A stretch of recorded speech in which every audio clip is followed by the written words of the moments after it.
You're listening to BizQuik. This is where Julie and Corey provide quick and useful information to small business owners. BizQuik is the podcast where small business owners get to showcase their businesses and receive expert advice and guidance in areas many entrepreneurs struggle with. And you, the listener, get solutions, tips, and tricks on real-world topics that many small business owners face. Julie and Corey are the experts small businesses hire when they need solutions. And the BizQuik podcast is just one way they deliver those solutions. Let's start the show. Hello and welcome to BizQuik. I'm Julie. And I'm Corey. And today we have brothers Joe and John DeGroff on the show. They are from, they run DeGroff Finanacial, and they're out of Hurricane, West Virginia, which I feel like we're going to talk about that little town. But before we bring them on the show, we are going to talk about retirement planning. Yeah, it's going to be an interesting conversation with them. I don't really know what to expect, but talking about financial planning, especially retirement planning, I think is a good topic now, considering the year that everybody's had and small business owners in general. The retirement is rarely on their mind because it's all about making money now and surviving now and not thinking that far ahead. Yeah, I wonder how many small business owners in 2020 knocked out most of their retirement, and not because the stock market took it, but because they took it to live. Well, not only that, and then there's people like myself where I cleaned out my entire savings so I can open up a restaurant this year. That's my retirement plan. Yes. To work the rest of my life. Yes. Well, I still think it's a good plan, and it'll pay dividends, but a little scary though, nonetheless, right? I mean, yes and no. It's not everything that's within my control. I'm not concerned about. It's just there's always unknowns that you can't plan for. Sure. Well, I think one of my favorite things about you is that you're extremely risk tolerant, right? Correct. So you are not afraid to take a risk on something and then you'll bet on yourself every day of the week. So I think you'll be fine, but it's still scary. How do you think most people, let me back up. A couple years ago, I heard a statistic. It wasn't that long ago. I heard a statistic that like 80% of people over the age of 55 didn't have a single dime saved for retirement. Over 55? Yeah. That's crazy. It's scary, right? That is. Yeah, because, I mean, I think for a long time, a lot of people thought that the government would take care of them with Social Security. But you can't really live on Social Security unless you're going to eat cat food.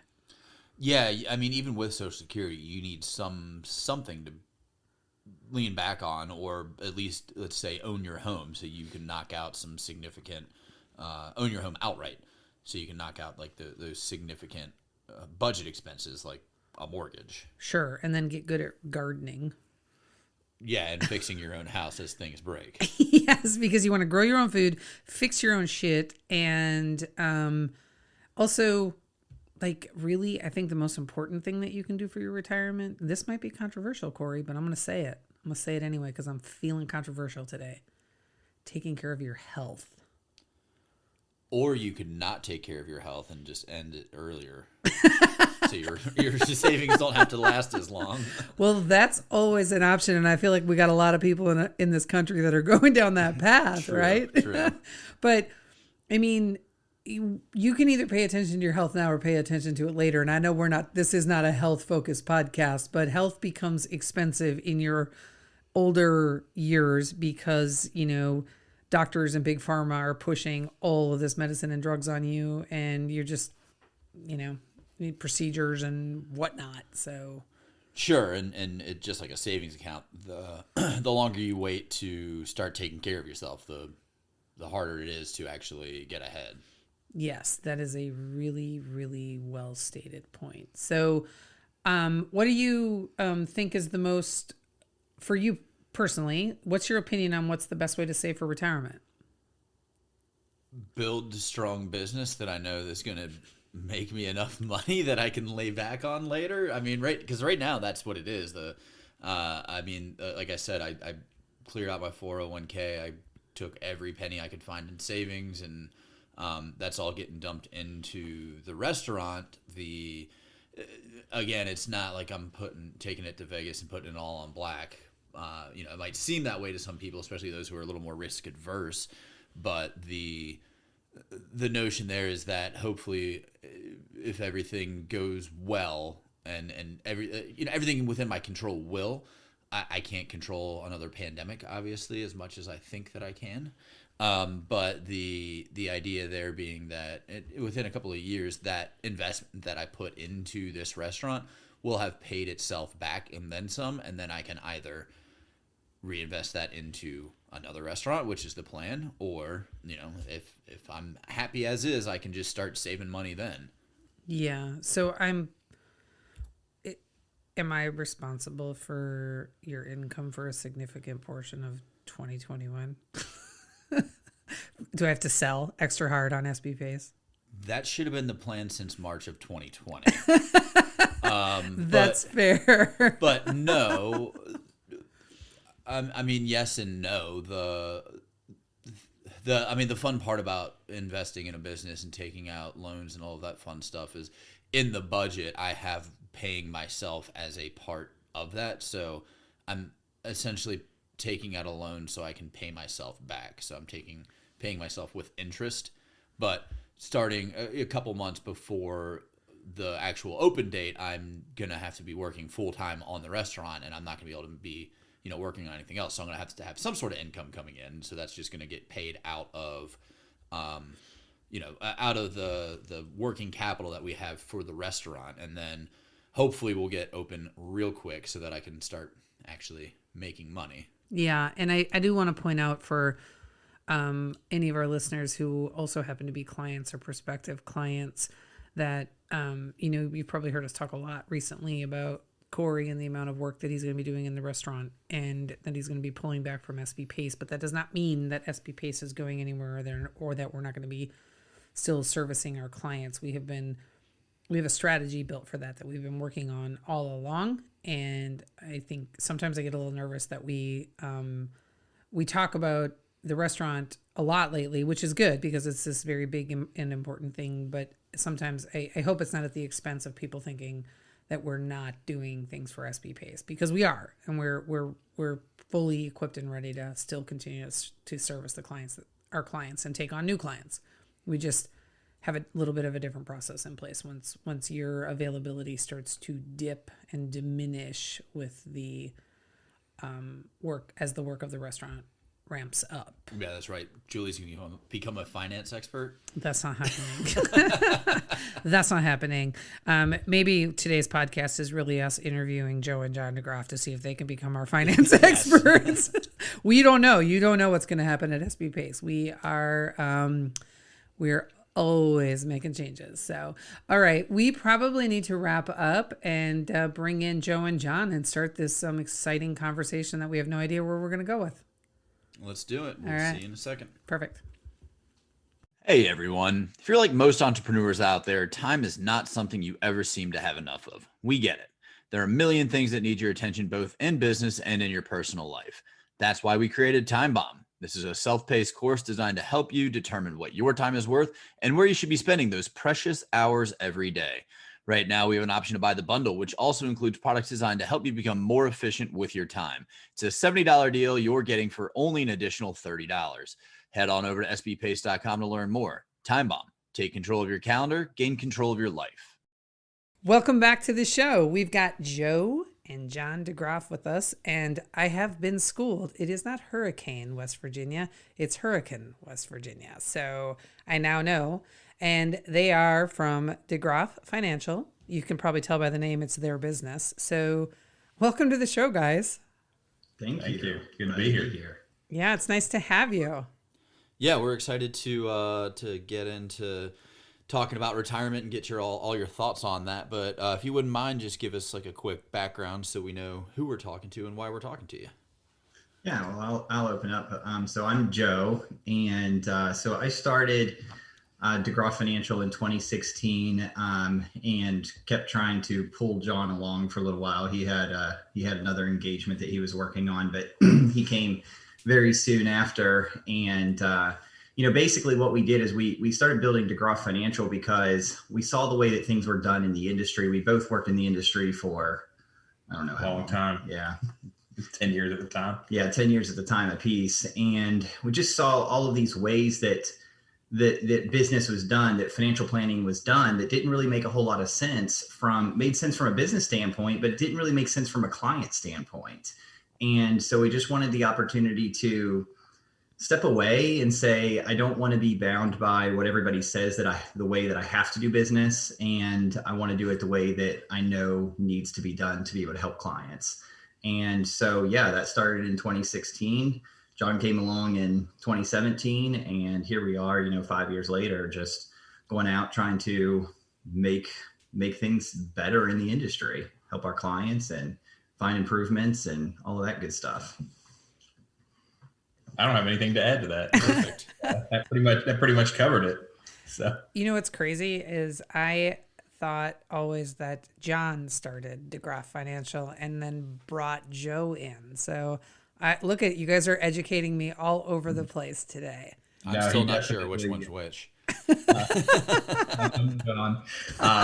Yeah, Joe actually, we kind of got together and had the idea. Like, he kind of brought some thoughts to me, and I kind of added, some thoughts to it. And we were real close to both of us pulling the trigger when I kind of got cold feet and backed out. And you had other things going on. So John and I we spent all that time in the industry together. And so for years we had been going back and forth on, why are things this way? It should be this way, should be that way.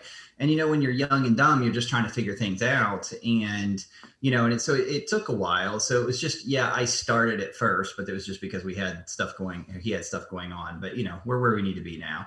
But yeah, the point is, the vision at this point is, a lot of times we set up the way the financial industry sets up sets up people's finances and sets up our expectations on finance is such that, like, money is this goal that if we just have enough of it, then one day everything's going to be okay. And it just doesn't work out. It's not practical planning from a standpoint of any sort of practicality. It doesn't make sense. It also leads to emotional decision-making with our money. And we all know when you go to make emotional decisions, you're never going to make the right ones, or rarely going to make the right ones. And so this whole planning model, it just doesn't really make sense for helping facilitate people's financial well-being over the long term. And I just didn't want to be a part of that anymore. So that's why we started DeGroff Financial, because we want people to use their money to help them not just live their life, but to push them forward in their life. Money is supposed to be a driver that pushes us towards our goals. It's not the goal itself that one day, hey, I've got this much money. Okay, great. Good for you. Let's give you a cookie and a big round of applause. It's about, what do you do with it? And how does that money help push you forward to your goals? And so it creates a different type of planning, a different type of decision-making model than simply saying, how much money do you want for your retirement? Let's just put money in your retirement account and hope for the best.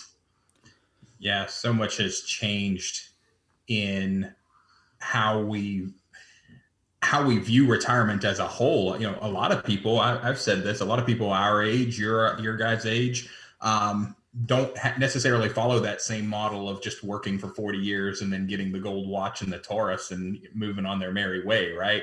And so if retirement has changed, then retirement planning needs to change as well. And we just haven't necessarily got there as an industry.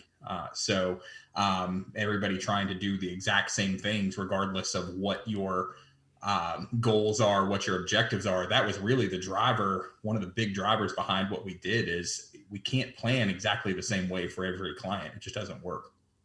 Yeah. And I really like that approach, just the non-cookie cutter approach to most things, because there's no such thing as a one size fits all when it comes to anything. Even the things that are sold as one size fits all, they don't really fit all. So that concept of changing the way that you approach per client, like crafting it per client, is great.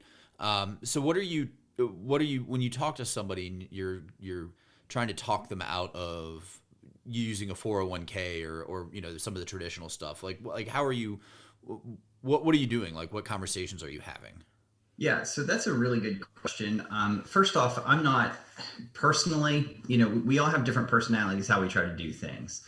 I'm not a combative individual, and I'm not in the business of talking people out of things. I like to start at the beginning and work step by step. And so what I like to do is explain those steps, and where then I like to explain where retirement planning fits into it, because certainly I'm not going to tell people not to plan for retirement. That would be foolish. There's simply going to be a reality that we might not be as physically healthy as we are at 35 years old. So there's going to be a time, very likely, that we may need to slow down. Mm-hmm. And in that, we need those funds. So I would never say let's not plan for retirement. But what I would say is we can't plan for retirement at the expense of looking at the rest of our life. So, what I do is I just start at the beginning with people. The first place is, so we have a 4-phase process called our enlivening money process. It's got phase 0, phase 1, phase 2, phase 3. And phase 0 is really about, first off, stabilizing people's finances. It's about getting that foundation under you, making sure that your cash flow is actually working for you. A lot of times we don't know what's coming in, what's going on, what's going out.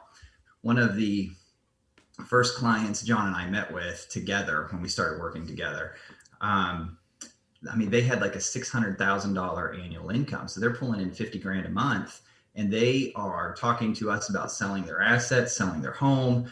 And, we're just sitting here talking, trying to figure out what's going on. And what it boiled down to is they didn't know what they had coming in and what they had going out. Certainly wasn't that they didn't make enough money. It was just they didn't know what was coming in and going out.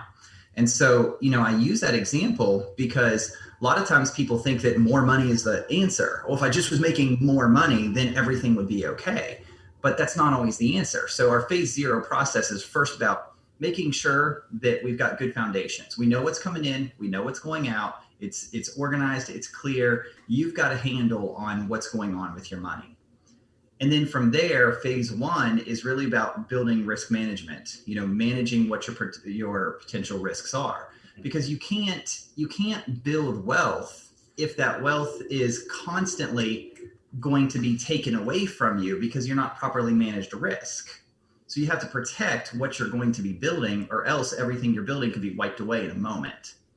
So phase 1 then is really about risk management. Phase 2 then is about beginning to develop your longer term financial assets, like retirement planning. So as far as when I'm talking to clients, again, I'm not here to persuade somebody one way or another, or get combative with them. It's simply, where are you in the process? Here is the process of here's how we want to get things done. And there's no reason to skip steps unless there is a reason. And if there is, enlighten me. And if there's not a reason, then let's not do it, because it doesn't make fiscal sense to do so. Real talk. I would add to that as well that becomes the entire issue with how we do this cookie cutter planning, how everybody does this cookie cutter planning, because what you have is people that haven't taken care of their phase 0 needs. They're struggling to live. They're living paycheck to paycheck, or they're having late fees from time to time, or every once in a while an overdraft fee, or they have to stop spending money on Wednesday because Friday isn't here yet, right? But they might be putting 6, 8, 10, 15% in their 401k.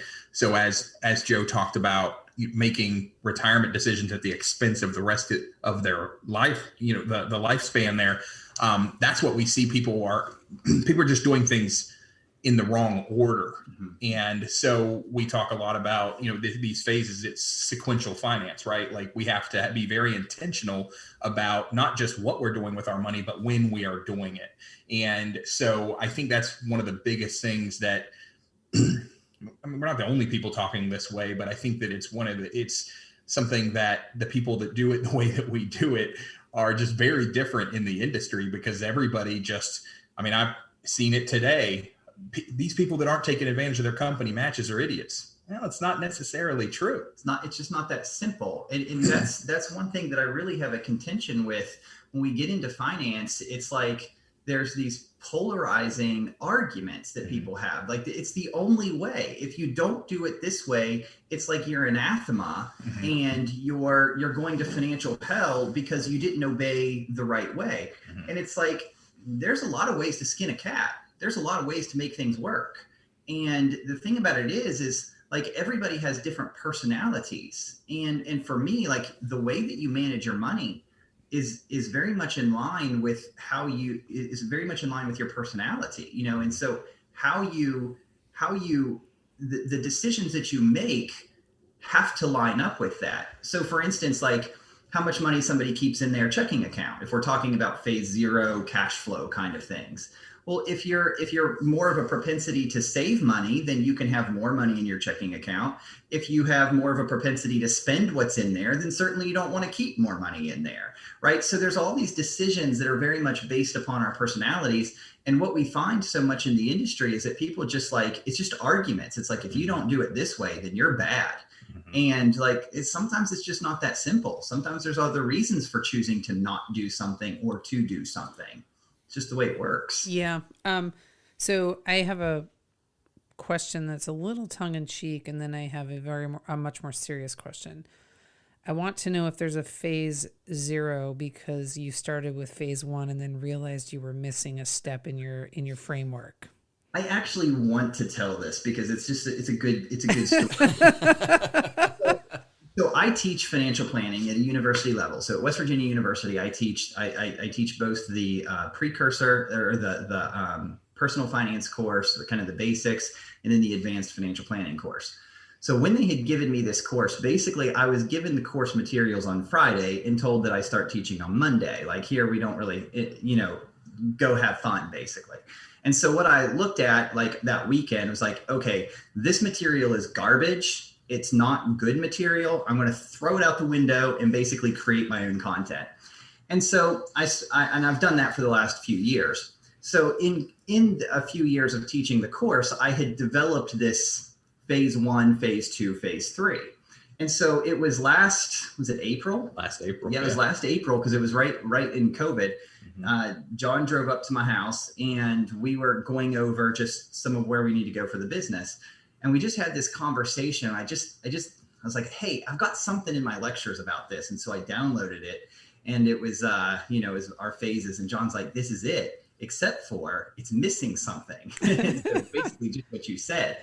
And it was like, yeah, because some people aren't prepared to make long-term decisions. Yeah. And so like phase 1 starts with making these foundational risk management decisions. But we had clients that just weren't in positions to be able to make long-term decisions. Mm-hmm. So John's like, what do we call it? Like phase 0? And I was like, actually, that sounds really awesome. Let's do it. Yeah. It's the first thing I thought of when you said phase 0. I was like, oh, they originally had a 3-phase process. And then they had to bring in that 4th step. And also, Joe, is teaching at the University of West Virginia really a university teaching? I'm kidding. I'm totally kidding. That was a dig. Listen, if you can't say West Virginia University instead of the University of West Virginia, then you don't get to make that dig. Right. You're right, because I know it's West VU. Yeah, you're right. And nobody calls it West VU either. There's Virginia. I do. I always do. Okay, that's fair. I'm gonna take it. I have been educated again. All right, and she's not even the hokey of the two of us. That's good. That's good. Yes. So okay, here is my more serious question. This talking about finances is such a vulnerable and personal thing for people, right? Yes. And you have such a non-traditional approach to how you help people think about and see their financial situation. Do you find that to be an easier entry point with people to get them to talk about finances, right? Because I feel like if I was in just a really like uncertain, if I was not clear what I was doing, if my finances were just a, category 5, like mess, that I would be really comfortable talking to you two because your approach is basically like, it's almost as if, and I know this isn't what you're saying, but it's almost as if you're saying, look, the system and the way that as a society we teach people to think about money, it's jacked up. And so let's reframe the conversation and like start from scratch, which makes it much easier for people to accept, dude, this is hard. Like, and talking about tough financial situations is really hard for people, right? So can you talk about that a little bit and the impact you have with that? Sure. It is a different entry point for sure. And one thing that I don't, this is something we've been talking about a lot over the last week, is because we're getting ready to release a Phase Zero online program, shameless plug. But you can do that at the end of the show, guys. But we don't ever want to correlate Phase Zero with a mess or being poor or anything like that, because it's irrelevant what income level. I mean, as we talked about, we talk to people that are making, well into seven figures and all of that, and it's just a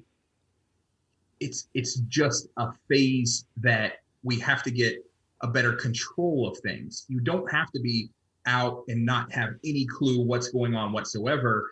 Phase Zero is about cleaning out the financial junk drawer. Okay.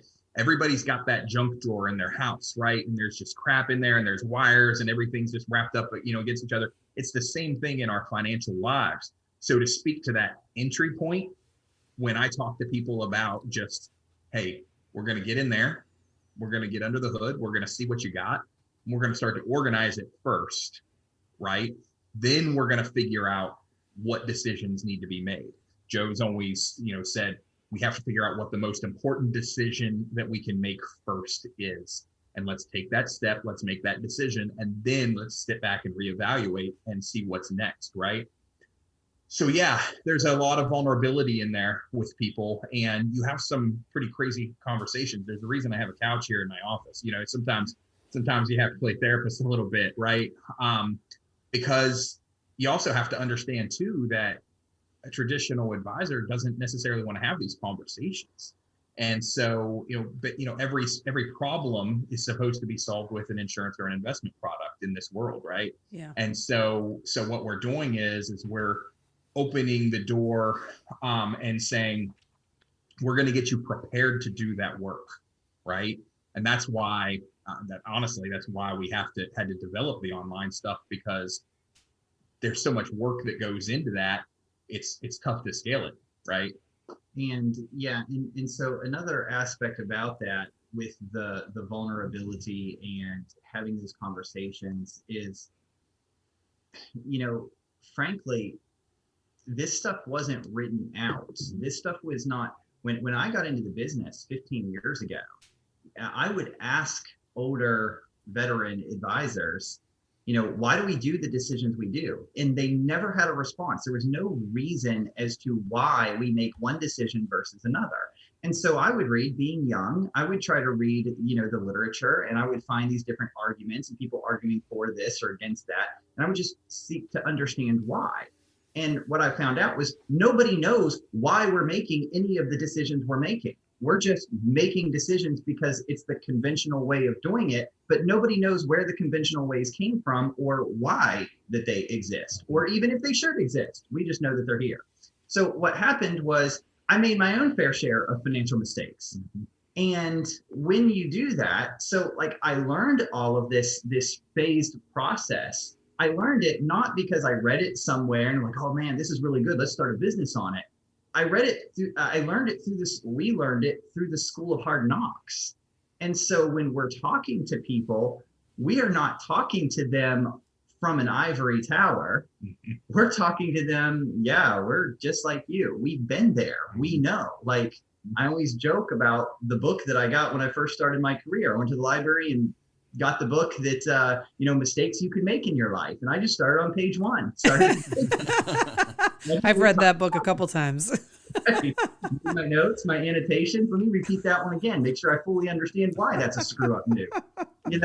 So when you do that, you leave this trail of tears behind you, and you still have to clean it up because the cavalry's not coming, right? So all of these approaches, people aren't talking to John and I because we've had everything figured out and everything in our life was perfect. We can talk to people and identify with them because we've been there. We know what it's like.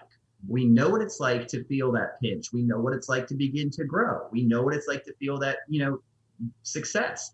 And so it's like we can talk. So part of it just isn't what we're doing as much as it is who we are as people, which is true for any industry, Yeah. Yeah.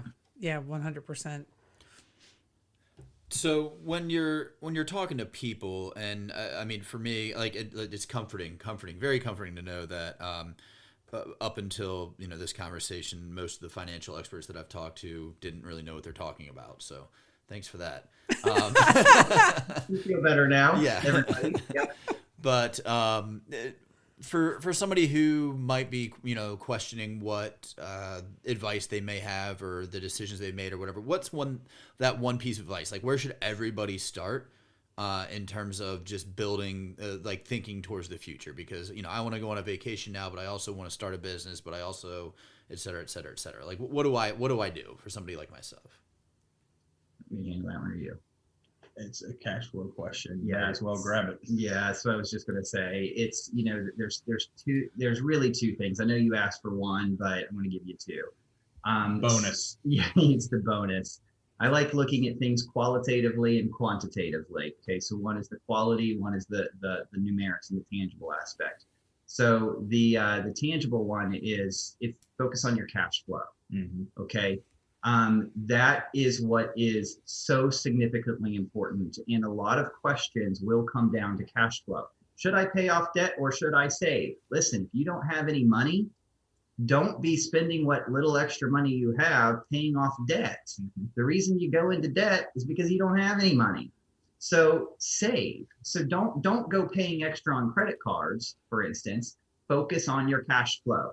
Build up that cash flow, because as you've got a strong cash flow, that is going to turn into money in savings. That's going to turn into decreased debt. It's going to turn into the ability to invest. So if you don't know where else to go to your cash flow first. That just makes the most amount of sense. And I will say, obviously, we understand math and how it doesn't seem to make sense from, well, you're paying this amount of interest on your credit cards, so why would it make more sense to put it in a savings account? But again, this is a behavior issue, okay? Yes. Phase zero is a mindset issue, Yes. right? And so again, as Joe said, and as I say this 12 times a day, every day, the reason that you're in debt is because you don't have access to dollars, right? So we're going to put you in a position that you have access to dollars. I don't care that your savings account isn't making any money. I don't care that, you could get a better rate of return if you throw all your money in crypto. I don't care about any of these things at this moment while we're having this conversation. All I care about is that savings account bumps up a little bit every time you get paid. That's what we care about here. Yes. I'll go with your next thing. So to do that, you got to focus on your cash flow. Yep. The second thing is, or the part of number one, only the qualitative aspect of this, is make sure that what you're doing matches with who you are. Mm-hmm. If there is something that someone is telling you to do that it does not make sense for who you are, don't do it. The way that I invested in the past is different than the way that I invest now. There are some things that are just a matter of who you are as a person. If someone is telling you decisions, like I hear this is a real common one, is like never go into debt. Okay. And then you'll have other people that'll say, well, why would I ever use anybody else's money than somebody else's money? Or you'll have the guy or the gal that's made it to a certain level and they'll say, man, if you want to get rich, put your money all in stocks. That's how I made my millions. And then, of course, you'll have their buddy who's a real estate investor who will say, man, if you want to get rich, put your money in real estate because God ain't making any more land. The person that made it in entrepreneurship, man, if you want to make money, get into business. That's where it's all at, right? So the way that we do things, it's not a set way. It has to match who you are and what your personality is. And if it doesn't match those things, then you're not going to make it work anyway because it doesn't align with your own thinking processes. So sometimes we got to quit looking at things simply clinically and just as what's tangible and looking at a rate of return and measuring it with somebody else's rate of return. sometimes you got to look at things a little bit more abstractly and say, I just don't like doing that and I don't want to. And you don't. And then it just cleans out your life just a little bit more. So those would be both of the number one things that I would offer. Focus on yourself, focus on your cash flow. And then the other stuff can flow from both of those. Y'all are kind of rebels. I love it. This is, I'm telling you, like you were, I know that you said some things that are so in alignment with, the way that I think, but you said a lot of things also that are really in alignment with the way that Corey thinks. So this was really educational and also entertaining. So thank you so much. We need to wrap up because y'all have taken way more time than we were planning on giving you. We were going to give you like 5 minutes and you've taken almost 25. So good job. Can you tell our listeners how they can find you and if there's anything you want to shamelessly plug? You can find us at DeGroff Financial. That's company's Instagram and Facebook. I'm on Facebook and Instagram and Clubhouse as John DeGroff. I'm on as Joe DeGroff. Yeah. Our parents taught us a lot of things. Creativity was not one of them. So. Well, you got the creativity from somewhere. So did I hear you say that you have a Phase 0 course coming out? We do, actually. It's in the final processes right now, getting the domains and things ported over. And hopefully here in the next few days, we'll be able to drop that. It's going to be enliveningmoney.com. Yes. Excellent. Well, I think that I'll definitely be enrolling in that just to see what y'all have come up with. And I'm sure I will learn some things along the way. Thank you so much for joining us today. This has been an absolute pleasure. I'm really, really glad that you said yes to this and decided to come on the show. Thanks to our listeners. We love when you tune in, and you can find out all the information about Joe and John in our show notes. We promise to tell you everything there is to tell. And you can connect with us on social media. We're on LinkedIn, Twitter, Instagram, and Facebook. We also have a YouTube channel. Go check that out and reach us and find out all the information you need through sbpace.com. Yep, and while you're out on the internets, go ahead and subscribe to our podcast wherever it is that you listen to podcasts, and like us and give us a review. 1 star, 5 star, whatever it is that you want to give us, we're going to take it because we love feedback. And if you want to be on the podcast or if you have a topic you want us to cover, go to sbpace.com. We've got a form out there. You can fill that out. Let us know. Don't forget to purchase our book, Seriously Now What? A Small Business Guide to Disaster Preparedness. You can find the link on our website. It's a #1 bestseller on Amazon. There is a digital workbook download on our site. And if you've read it, please like it and give us a review. I know I listened to everything you just said, but did you say the name of the book? I did. Okay, just checking. I'm Julie. And I'm Corey. And this was BizQuik, helping small businesses across America.